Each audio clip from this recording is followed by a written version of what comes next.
You're listening to a podcast from The Conversation. I consider everybody as having a right to marry once in their lives for love, if they can, Jane Austen wrote to her sister Cassandra in 1808. The right to love is a radical idea in an era when many people did not enjoy such a privilege. But as we are beginning to learn, Jane Austen was nothing but sure of her own mind. She never married, and yet she is considered by many to be one of the most romantic writers of all time.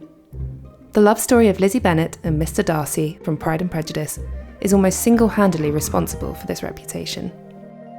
"I am the happiest creature in the world," Lizzie confesses to her aunt at the end of the novel. "Mr. Darcy sends you all the love in the world that can be spared from me." But Lizzie also tells her sister Jane that her feelings for Darcy can be traced to her first seeing his beautiful grounds at Pemberley, the stately home he will inherit. So what were Jane Austen's views on love? I'm Anna Walker, Arts and Culture Editor at The Conversation in the UK, a platform partnering journalists with academics. You're listening to Jane Austen's Paper Trail. In this podcast, experts uncover the real Jane Austen to celebrate 250 years since her birth. Book by book, we'll take you inside her work to help you understand her life. Later on in the episode, I sit down with two experts to talk about Pride and Prejudice, to see what it can tell us about Jane Austen's thoughts on love. But first, we're going to an event that would have been very familiar to Jane. Welcome to episode 2. Was Jane a romantic?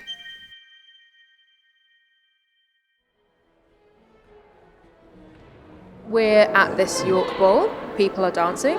What do you see, Meg? The first thing that I notice is the chandeliers. They would have been twinkling, and it just sort of gives that sense of intimacy and excitement. Here is my colleague Naomi Joseph and Meg Cobzer, a researcher in 18th and 19th century history at Newcastle University, and the York Georgian Festival has catapulted them back in time to a Regency ball.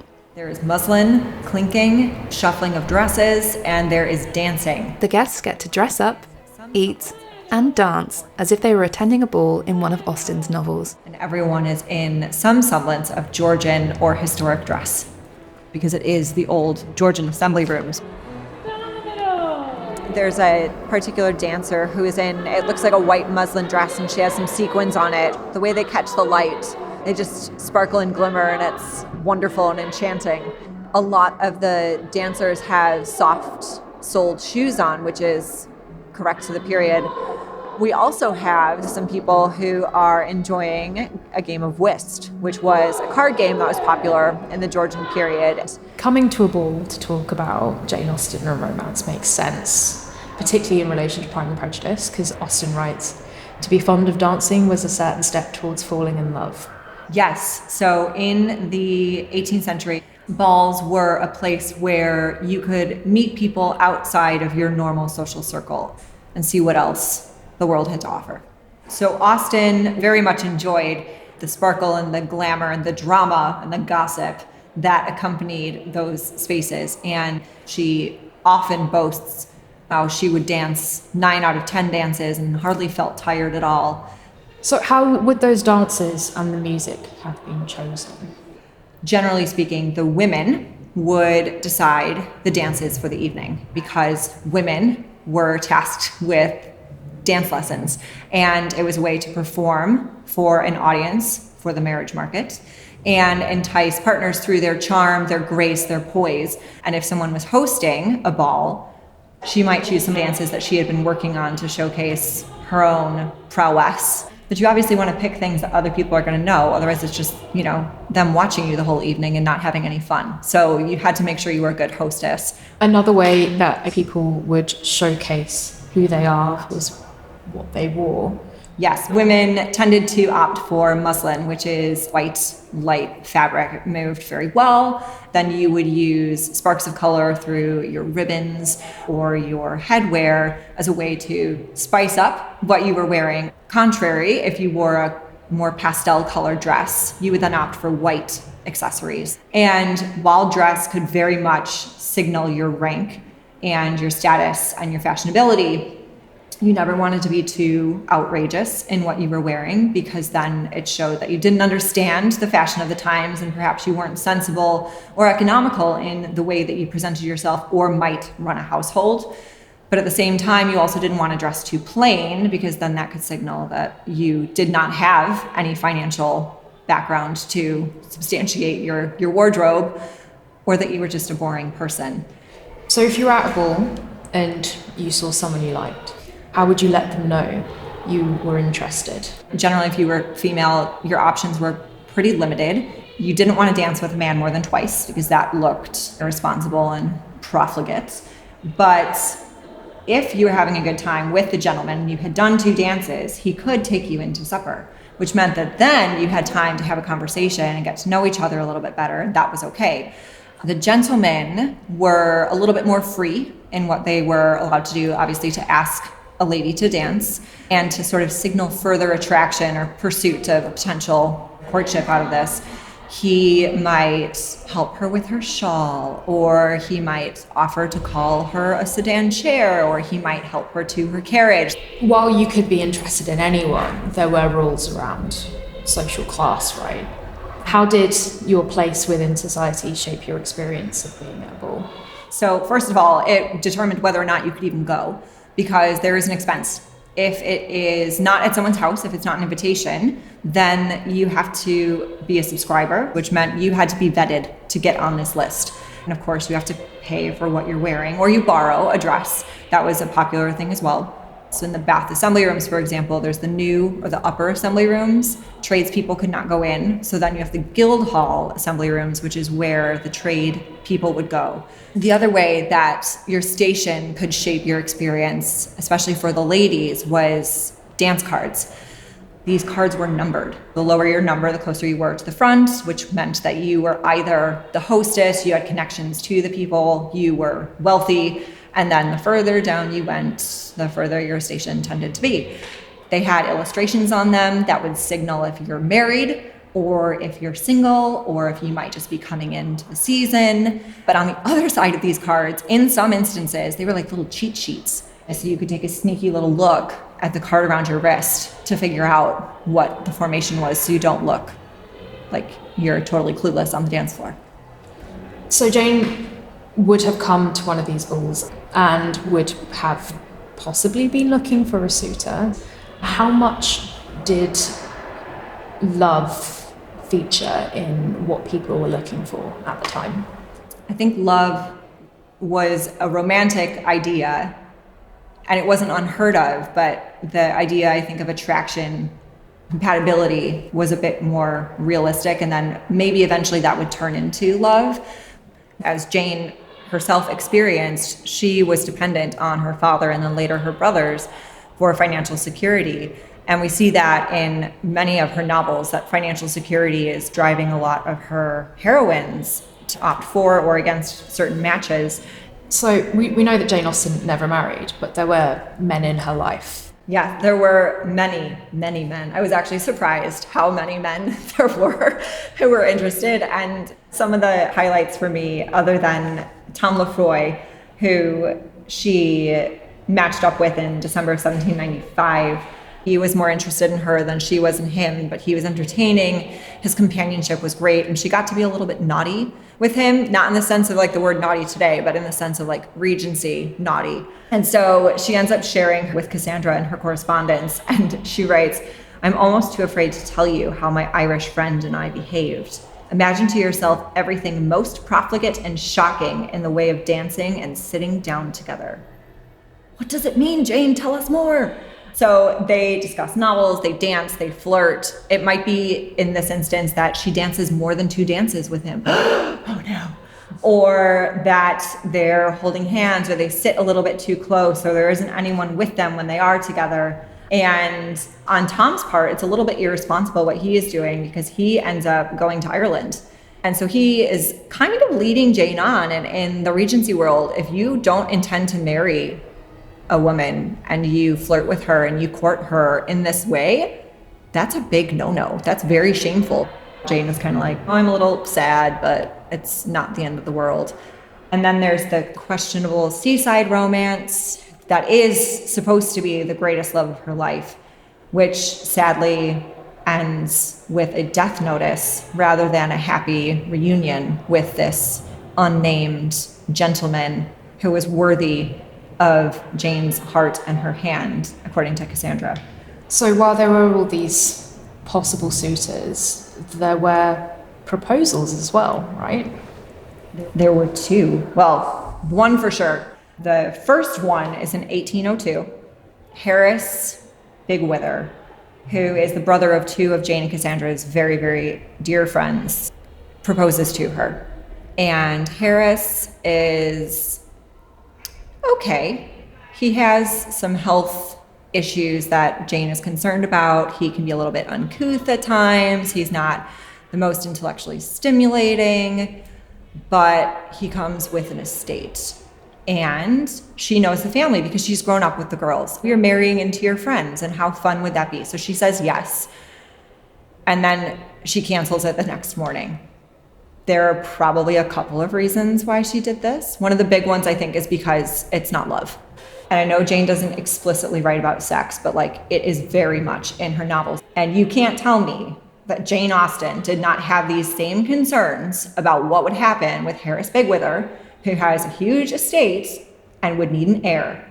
So who was this other suitor? We're not entirely sure, but around 1808, Jane gets a potential proposal from Edward Brooke Bridges, who becomes her brother-in-law. He proposes after he's ordained as a priest, which was considered one of the more respectable positions if you're not landed gentry, and it was a no. It was a hard pass from Jane. So modern perceptions of this period kind of paint it as quite chaste, but it wouldn't have been. Girls like Jane would have been reading things that would have prepared them for marriage, right? You have different instructive manuals for midwives, for example, and while that may not be in the Austen library, knowledge of childbirth is very much a part of Jane's life because she loses lots of women that she cares about to childbirth. Girls knew what was going on because to become pregnant before marriage or outside of marriage could destroy your reputation and certainly would destroy any future prospects of financial security through a match. Based on what you know about Jane, would you say that she was romantic?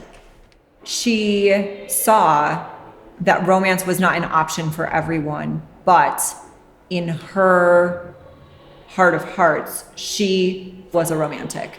And I don't necessarily think she expected that for everyone else. In some instances, you have to take the best offer on the table.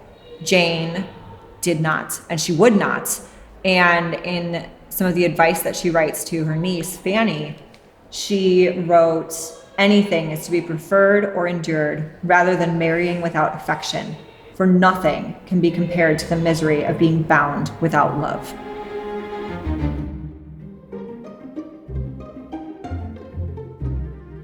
Naomi Joseph there with Meg Cobzer. So Meg deems Jane Austen a hardcore romantic, but her most famous novel, Pride and Prejudice, is a carousel of all kinds of courtships, pragmatic, passionate, and intellectual.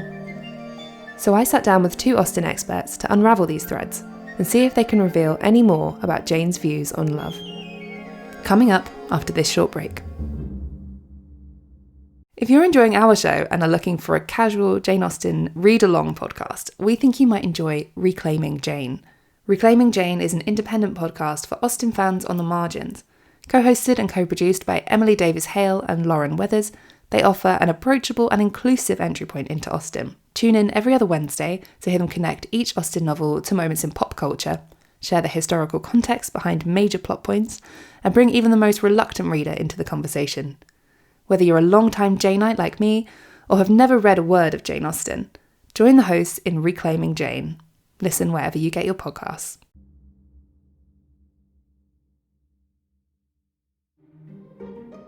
Welcome back.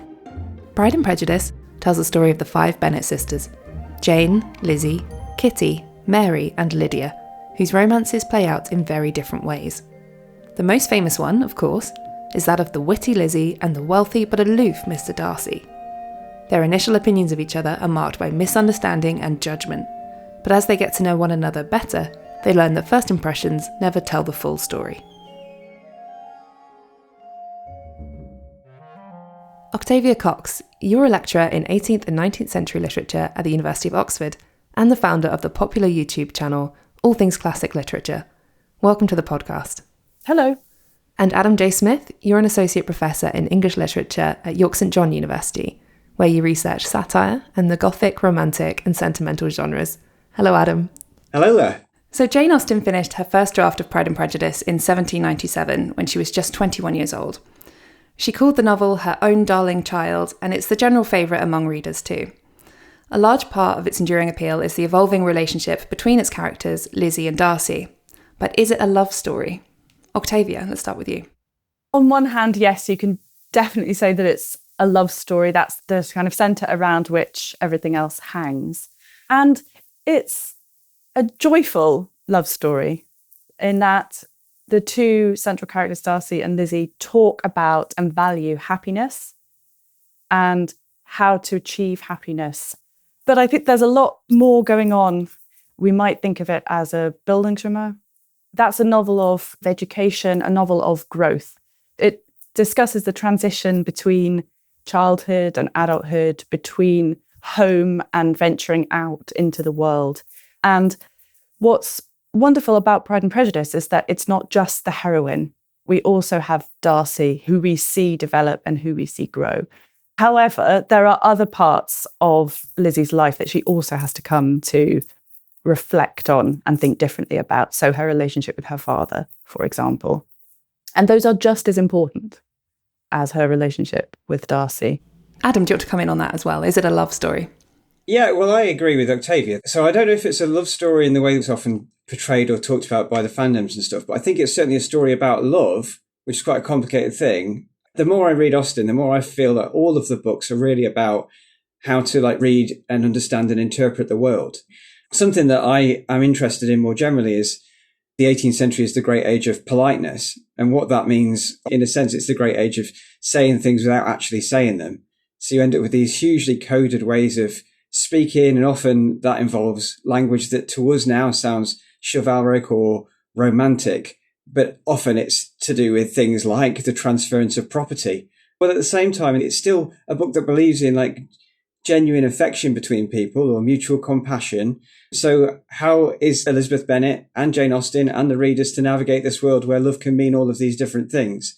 And I don't think it gives us many answers. I think it's interested in exposing the gaps and the contradictions and sitting with the trouble. So in a sense, I think it's a story about love without necessarily being a love story. So Jane would certainly have read her own share of romance novels, but we know that she would have read conduct books too. Adam, to come back to you, how were conduct books shaping the way young women thought about love and marriage in Jane Austen's day?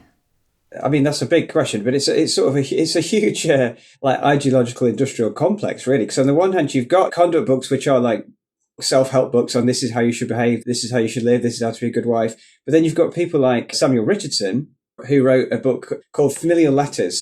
So if you're in any situation, you don't know how to write a letter, you can't think to compose it. This is really crude, but a bit like an 18th century chat GPT. It's like, I've got, I was going to say an AI assistant. It's Samuel Richardson, AI assistant. One of them is what if you're a young girl who's been sent to work for a lord in his house and he's making passes at you, but he just wants to be with you. He doesn't want to marry you. How are you going to explain this situation to your parents? And he became so invested in the story that he ends up writing a huge novel, Pamela or Virtue Rewarded, in 1740. It's sold as it's a good story, you'll enjoy it, but also this will teach you how to behave. So you get this blurring of what's a novel and what's conduct literature. But as much as it is presenting a sort of conservative view of what it is to be a woman, you do get people like Eliza Haywood playing with the format. She wrote stories there's one called Phantomina or Love in a Maze, which is about a young girl who falls in love with this guy who has, for want of a better term, a roving eye. He doesn't want to sleep with the same woman twice. And her solution is to dress up as lots of different women so she can be with him over and over again. And she's clever and ingenious and it's sexy until it goes wrong. And then at the end, it's and then she got sent to a nunnery because she was pregnant and that's the end. So it has this message at the end that reinforces the social norm. So what kind of anxiety was there at the time around sort of bad actors in these conduct books, caddish type figures? I think generally the focus is on female submissiveness. Given that we're talking about Pride and Prejudice, we might as well bring in James Fordyce's Sermons to Young Women, which is explicitly referenced in the book. It's what Mr. Collins chooses to read to the Bennet women. That's their ridiculous cousin, Mr. Collins, who comes in set to inherit Longbourn and has a view to marrying one of the daughters. Yes, and he is a clergyman also, and James Fordyce was a clergyman, and he wrote these sermons. So these are some of the sermons on female reserve, on modesty of apparel, on female virtue, and there are 5 of those, on female piety, 2 of those, on female devotion, and on female meekness. Wow, what a cocktail. What a cocktail indeed. And that kind of patriarchal, sententious moralising we see explicitly satirised in Mr. Collins, of course, who is a kind of walking version of James Fordyce. And the way that he talks about how he imagines Lizzie is going to be when they're married. So he says, your wit and vivacity will be best shown by being silent. It's quite sort of funny. Mr. Collins basically says about Lydia, who's the sister who elopes, that the death of Lydia would have been a blessing in comparison to this. And in Pride and Prejudice, we can definitely see that Austen is playing on various constructions of the ideal woman according to Fordyce. So Mary Bennet, she extracts a similar kind of sententious moralising about Lydia, for example. In Charlotte, Lizzie's best friend who marries Mr. Collins is the sort of sensible prudence, but she's worldly and she's got real problems that she actually has to deal with. She has to have schemes, and the word is schemes in the novel, to achieve what she wants to achieve. And the novel allows both Charlotte and Lydia to have made their choice and to live with their choice. It doesn't punish them in the way that Adam was describing about being sent off to a nunnery or being killed or whatever. They just marry who they wanted to marry and they live their lives in a kind of reasonable, we imagine, contentment. But you could argue that Jane Bennet, so the eldest sister, the beautiful, practically perfect in every way sister, is also a sort of ironization of the ideal woman and is asking the reader, really, is that what you want? Is that what you want women to be? So meek that the person she's in love with doesn't even know that she's in love with him. I want to talk about Lydia now, the youngest sister, and Mr. Wickham. So Wickham is the kind of, I think you'd say, caddish figure, the cad of this novel. And for a while, Lizzie kind of fancies him for herself before she learns that he's cheated Darcy, that he, for a time, had his sights set on Darcy's much younger teenage sister, Georgiana. And while Lizzie's sort of still processing all this information, he runs off with her younger sister, Lydia. But Lydia emerges from this elopement with Mr. Wickham fairly unscathed. She returns to Longbourn. He's been made to marry her, in large part thanks to Mr. Darcy. And she sort of lords her new husband over her sisters. I imagine it was very unusual at the time, but perhaps I'm wrong, for a character, or indeed a woman in real life, to come away from such an entanglement sort of scot-free. Adam, why do you think Jane wrote Lydia's ending in this way? One of the things the book is exploring is different types of relationship and different types of partnership. And I think you need that storyline to finish as it does. So you have an example of like a forced marriage as a payoff, and you have the sort of impulsive, selfish version of what love can be as well, to sit alongside the mutual respect that you get with the Darcy-Elizabeth relationship, the compatibility kindness model of Jane Bennet and Charles Bingley, and then marrying the pragmatic decision to marry for social position and security in Charlotte Lucas and Mr. Collins. To build on what Adam was saying, structurally, it's useful to have Lydia because then Lizzie can push boundaries but still be better than Lydia. Right. Octavia, as well as suggesting a love match can be a powerful thing or force for good, is Jane also wary of its power to corrupt? Is there maybe a perspective on love versus lust going on here? Yeah, as a sort of spectrum. One of the ways in which Lizzie and Darcy are presented as being compatible is physically. Darcy's definitely physically drawn to Elizabeth. He talks about her fine eyes, doesn't he? Fine eyes, and he's complimentary when she walks to Netherfield and she's sort of invigorated by the exercise. There's another kind of comic opposition to Lizzie there in someone like Andberg, who's so unphysical that she's virtually sort of receding into the background. Anderberg being the daughter of Lady Catherine de Bourgh, who is Darcy's aunt. Yes, but also, at least according to Lady Catherine, he's supposed to be betrothed to Andberg. From infancy. From infancy, yes. Yes, not through choice. So that sort of physical compatibility, and lots of their conversations happen when they're dancing. And that is a feature as well, that they are physical beings. They're not only intellectual beings. But isn't it interesting that one of the first times Elizabeth feels warmly to Darcy is when she's looking at the painting of Darcy downstairs? And she says... That's in his home, is it, when she visits his home at Pemberley? That's it, yeah. You've got the moment where she says, oh, it'd be quite nice to be the Lady of Pemberley. But also she's looking at the portrait. Well, the quote is, she felt herself moved by a gentle sensation towards the original, more than she'd ever felt at the height of their acquaintance. So just that idea about reading the world and the different ways in which the world is mediated, like it's through this mediation of the painting of Darcy that she sort of has a new idea about the original, or a new feeling about the original. So I think even that is more complicated than it seems.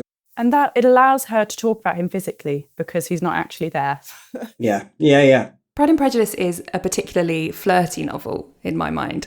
Darcy and Lizzie are always sparring with one another. I'm thinking, for example, of the scene at Darcy's aunt, Lady Catherine de Bourgh's estate, where Lizzie teases him that he might be better at socialising if he practised more, just as she might improve at the piano.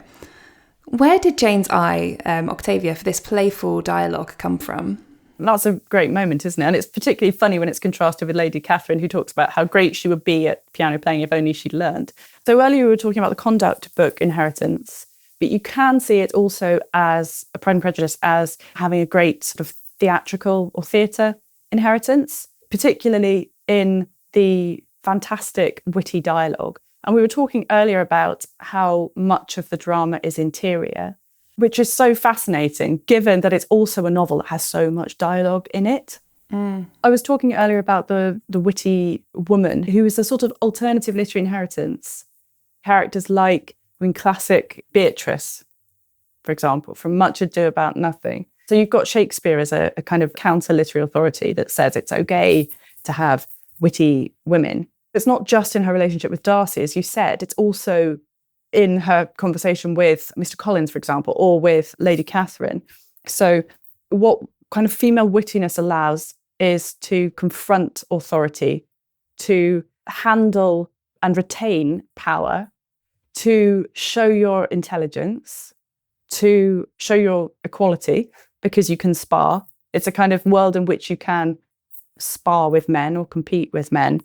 It shows women as being kind of assertive and active rather than passive. And Pride and Prejudice is so infused with laughter and jokes that result from some of this wit that I think it does lead the reader to question some of the broader themes of the novel as well, and whether Austen is serious or whether she's joking. I'm thinking in particular of that moment when Lizzie tells her sister Jane that she can trace the beginning of her affection for Darcy to the moment of my first seeing his beautiful grounds at Pemberley. She's calling our attention quite uncomfortably to the position of marriage as an economic transaction there. Adam, what are we to make of Lizzie's comments in this moment? I mean, Lizzie's a great character for this reason. And I think we're supposed to laugh, and then I think we're supposed to wonder, was she kidding? Because what's wrong with that as well?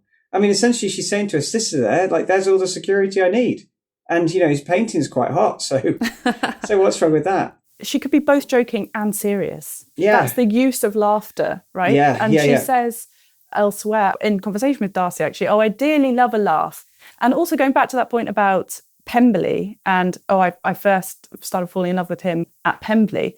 When she goes to Pemberley, she does get to see him at home. She sees him in a different light and comes to understand him better. And meets his housekeeper as well. Meets his housekeeper, exactly. And he is different at home in terms of his behaviour. I think that's such a good point. And Anna, you were asking about bad faith actors earlier, or bad actors. And I think the way that Octavia sketched that out there, Darcy we see him sincerely. This is him without any artifice or any affectation. And it comes back to the very first question, is this a love story? No, I think it's a story about reading the world. And I think it's a story about like a moral underpinning for action. They're morally upstanding people. Whereas Wickham, for instance, is performative. So there are all these ways in which someone could be a bad actor, but actually the marriages that work, the relationships that work, they're the ones that are based on like sincere good action. And that's what we see. The fact that he doesn't judge Lydia, he practically tries to help and succeeds in helping. Talking about your point as a good actor, taking his responsibilities seriously, his duties seriously in a way that Mr. Bennet, for example, doesn't, even though Mr. Bennet is very good with words. It's kind of practical sense and practical usefulness, as opposed to just being well trained in the right language. You know, someone like Wickham, you see he's very well trained in the right language. And I think one of the things she's really concerned with is don't trust anyone who uses the language of love. Like, absolutely, it's no-go. They are a bad egg. It's a red flag, as we would say now. I mean, unlike many romance novels of the day, Austen's books are grounded in the concerns of the everyday, people's regular lives. Octavia, what conventions of romance novels was Austen experimenting with then in Pride and Prejudice? Romance in this time means kind of idealised, chivalric adventures. Often they're fantastical, so they are somewhat supernatural perhaps. They are basically Gothic, really. The opposite of romance really is realism, is a kind of interest in puncturing those idealised, chivalric, patriarchal hierarchies and systems. But imagination, which we might think of as a kind of romantic quality, is key and central and useful and valuable because it allows you to see outside of the current system. And Elizabeth does quite a lot of imagining about Darcy for much of the novel, particularly in the latter stages where she's sort of hoping and she's imagining what could be. So if we run through the couples in the novel then, we've got Lizzie and Darcy, who sort of balance this wit and genuine feeling, physical attraction for each other too. We've got Lydia and Wickham, where lust seems to be the sort of primary driver in their attraction to each other. We've got Bingley and Jane, who are sort of the epitome of our conventional heroes. They're very focused on goodness and pure feelings. Charlotte and Mr. Collins, pragmatists, symbols perhaps of more reason. But what are we to make of Mr. and Mrs. Bennet? What does their relationship symbolise? An awful lot, really. I was talking earlier about the Bildungsroman and the development of Lizzie. And one of the central things really is that she has to come to see the failures of her father. That he's reneged on his duties, that he's reneged on his responsibilities, that he has 6 women who are dependent on him. And what does he do? He laughs at them. How he has chosen, I suppose, to conduct his marriage, to laugh rather than to try and be proactively helpful or useful, or it's a kind of quiet tragedy, really. So finally, and I fear from what we've already said, you might say, there's no clear answer, but which of the characters do you think best represents Austen's view of love? Pragmatist Charlotte Lucas, romantic Jane Bennet, passionate Lizzie, or somebody else?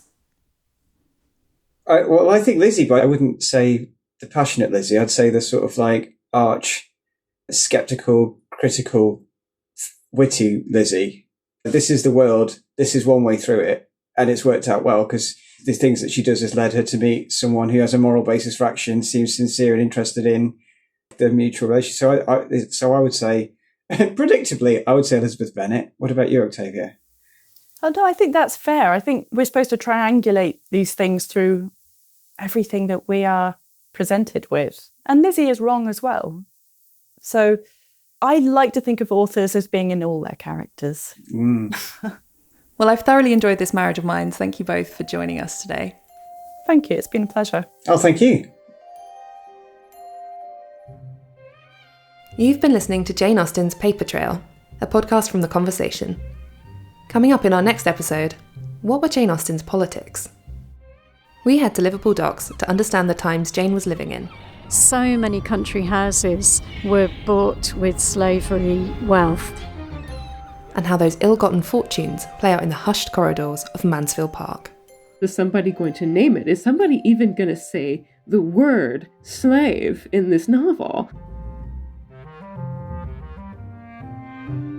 A huge thanks to Sarah White, creator of York Georgian Festival, for hosting us, and to our 3 experts, Meg Hobser, Octavia Cox, and Adam J. Smith. Do keep listening right to the end of the credits. Octavia's got her favourite Austen fact for you. We also want to hear from you. We'll be featuring questions from our listeners about Jane Austen's life and works in a special Q&A episode at the end of this series. Please do get in touch with us directly by email or send us a voice note to podcast@theconversation.com. That email again is podcast@theconversation.com. The senior producer for this series was Eloise Stevens, who did all our mixing and the sound design too. Reporting from Naomi Joseph with production help from Jane Wright. Alistair Tibbett and Alice Mason do all our socials and promotion. Our executive producer is Gemma Ware. The Conversation is a non-profit news outlet dedicated to sharing the work of academic experts with a wide audience. You can sign up for our free daily newsletter by clicking on the link in our show notes.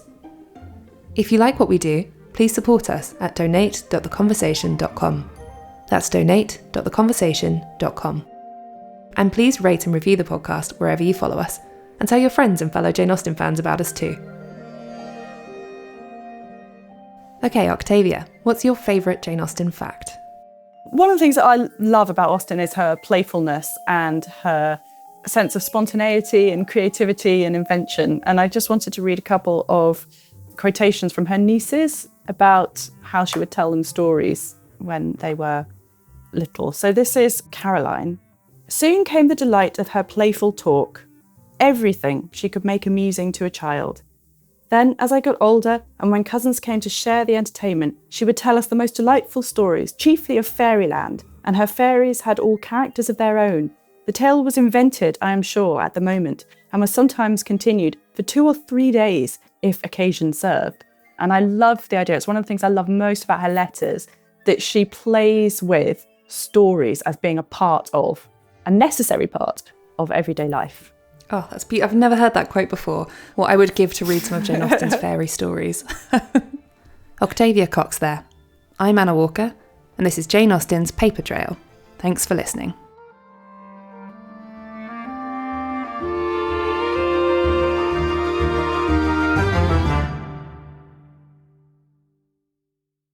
I'm Gemma Ware, host of the Conversation Weekly podcast.